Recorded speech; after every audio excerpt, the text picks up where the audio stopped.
For 54 years, the D.B.Cooper case has been a maze of dead ends. A man hijacked a plane in 1971, took $200,000 in ransom, parachuted into a storm over the Pacific Northwest, and vanished. But in 2023, investigators were handed something that never should have survived this long.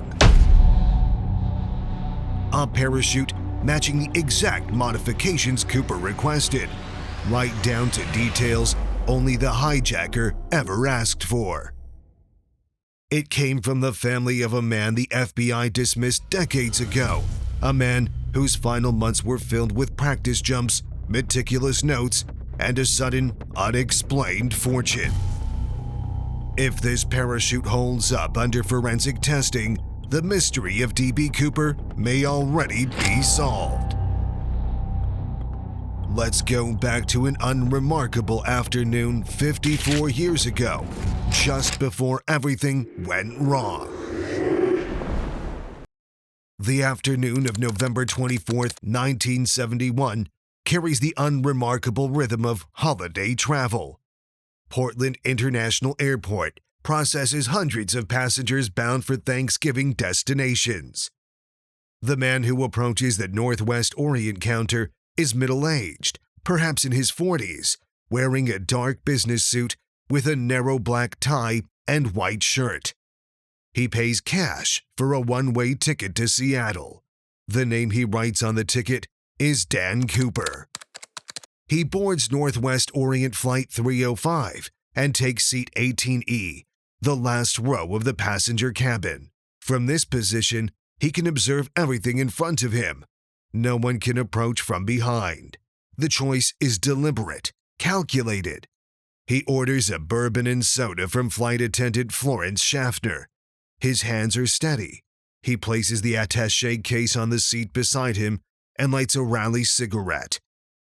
Shortly after takeoff, he hands a note to flight attendant Florence Schaffner. When she finally reads it, the words are printed in neat block letters. "Miss, I have a bomb in my briefcase and want you to sit by me." When Schaffner reads it, her training takes over, and without making a scene, she sits down beside him and asks quietly to see the bomb. Inside are 8 red cylinders arranged in 2 rows of 4. Wires connect them to a battery. Whether the device is functional doesn't matter. It looks convincing enough. Cooper's demands are specific: $200,000 in $20 bills and 4 parachutes. Once the money arrives in Seattle, he'll release the passengers. Flight 305 circles Seattle for nearly 3 hours while the ransom and equipment are assembled. Passengers grow restless. They're told there's a minor mechanical issue requiring the pilot to burn off fuel. At 5:46 in the evening, Flight 305 lands in Seattle. With the money finally in his hands, the hijacker agrees to free the passengers. Only the hijacker and 5 crew members remain aboard. He gives the cockpit crew new instructions: fly southeast toward Mexico City at a minimum airspeed of about 100 knots, keeping the altitude below 10,000 feet. The landing gear must stay down, wing flaps set to 15 degrees, and the cabin cannot be pressurized. These commands are precise, unusual, and show an intimate understanding of the 727's capabilities. At this low altitude and speed, the aircraft can fly without stalling, a feature unique to the 727. At 7:40 in the evening, Flight 305 lifts off from Seattle. Only 5 people remain on board: the hijacker, Tina Mucklow, Captain Scott, First Officer Radachak, and Flight Engineer Anderson. 2 F-106 fighters from McCord Air Force Base scrambled to intercept the 727, joined by a T-33 trainer already on a training flight. The jets struggled to keep up with the slow-moving airliner, weaving in S-shaped patterns to avoid overtaking it. 5 minutes after takeoff, a warning light flashes in the cockpit. The aft stairway has been deployed. The co-pilot calls back over the intercom. "Is everything okay back there?" The hijacker picks up the phone. He answers with a single word, "No." Then silence. Mucklow sits behind the first-class curtain as he instructed. She had begged him to take the bomb with him or disarm it before jumping. He promised he would. As she walks forward to adjust the curtain, she glances back and sees him standing in the aisle, tying the money bag around his waist. That is the last confirmed sight anyone had of Dan Cooper. He left behind 2 parachutes, a cheap clip-on tie, 8 cigarette butts, and 66 fingerprints that match no one in any database. By dawn, the FBI launches one of the largest manhunts in U.S. history, interviewing passengers, crew, and airport staff, and creating conflicting composite sketches. Searches focus near Ariel, Washington, on foot, by boat, and from the air, with soldiers, submarines, and even an SR-71 Blackbird scanning the area. Nothing turns up. In 1978, a deer hunter finds a plastic placard from the aft stairs confirmed by Boeing, but no other evidence appears. The FBI releases the ransom bill's serial numbers, and rewards totaling thousands are offered, yet none of the marked bills ever surface. And it continues like this for 9 years, until a discovery comes in the most unexpected way. On February 10, 1980, 8-year-old Brian Ingram is raking sand when he finds 3 packets of $20 bills still tied with rubber bands. The FBI confirms they're part of Cooper's ransom, but the discovery raises more questions than answers.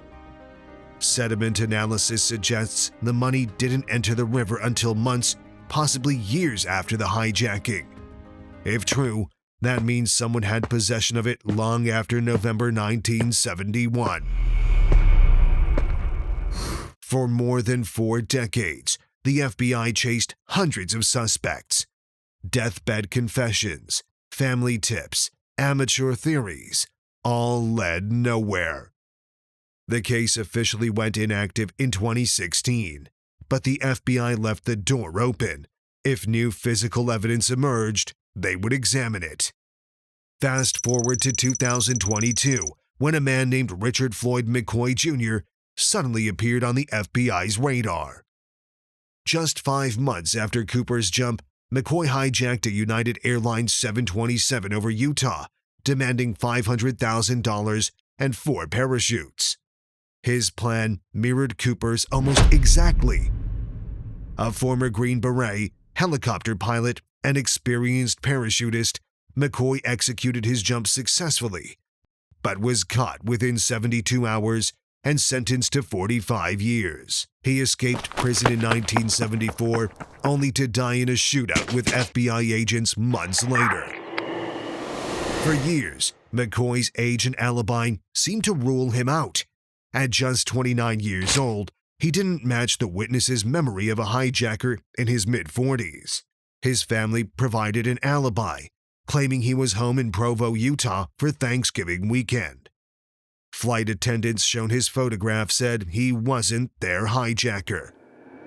The case moved on. But in 2021, his children revealed their parents were gone for several days over Thanksgiving weekend in 1971, contradicting decades of earlier testimony. McCoy's daughter Shantae recalled her mother mentioning they'd been in Las Vegas around that time, a delayed honeymoon, though the family had no money. Her mother said they slept in their car. Then came the discovery that changed everything. In July 2022, the children of Richard Floyd McCoy Jr.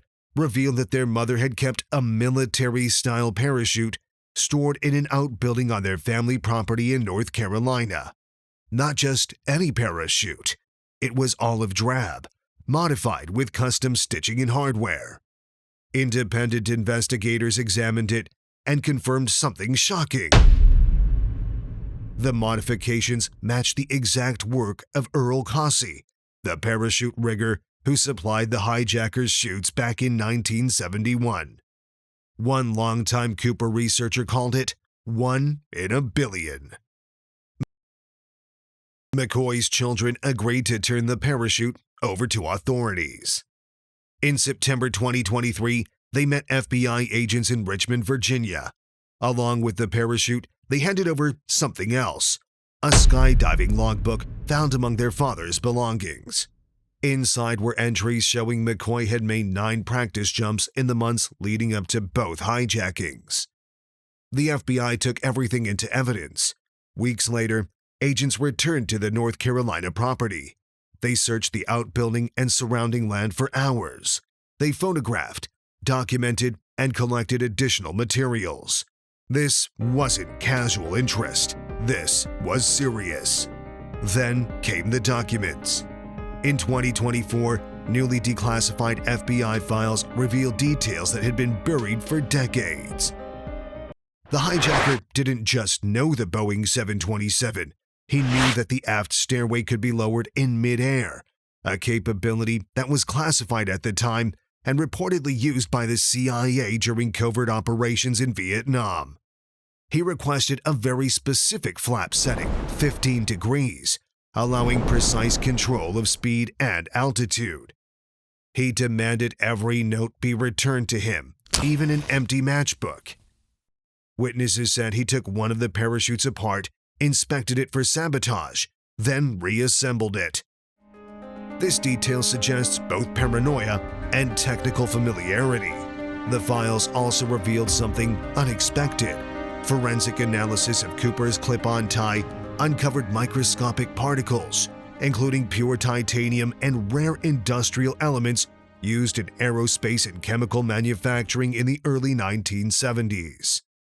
At the time, unalloyed titanium was extremely rare, typically found only in aircraft fabrication facilities or specialized chemical plants. Richard McCoy had both military aviation experience and an aerospace background. The metals fit his life. McCoy's daughter Shantae has provided a DNA sample, so has her brother Rick. According to the FBI, the next step may be exhuming their father's body, though no timeline has been announced. If the DNA matches, if the parachute is conclusively linked to the hijacking, the longest-running mystery in American aviation history could finally have a name. But even then, the questions won't end. Did Cooper survive the jump? The conditions were brutal. Sub-freezing temperatures, 170-mile-per-hour winds, sleet, darkness, and dense forest. And if McCoy was Cooper, and if he survived, where did the money go? His children recall their family suddenly having enough money to travel for Christmas in 1971, despite being broke. While there, McCoy shipped home several large boxes, and a mounted mule deer had. What else might have been inside? As of 2025, the case remains technically open. The FBI has the parachute, the logbook, the DNA samples, and the tie. The fragments of evidence were preserved for more than half a century. What they don't have yet is the one definitive link that turns suspicion into certainty. After more than 50 years, the truth may finally be within reach. Either that parachute is the one used by D.B.Cooper, or it's an impossible coincidence. Either Richard Floyd McCoy Jr. was the man in seat 18E, or he was just another skilled veteran who pulled off a copycat crime. Until the DNA comes back, until the forensic work is complete, America's greatest aviation mystery remains unsolved. But for the first time in decades, the answer may finally be closer than ever.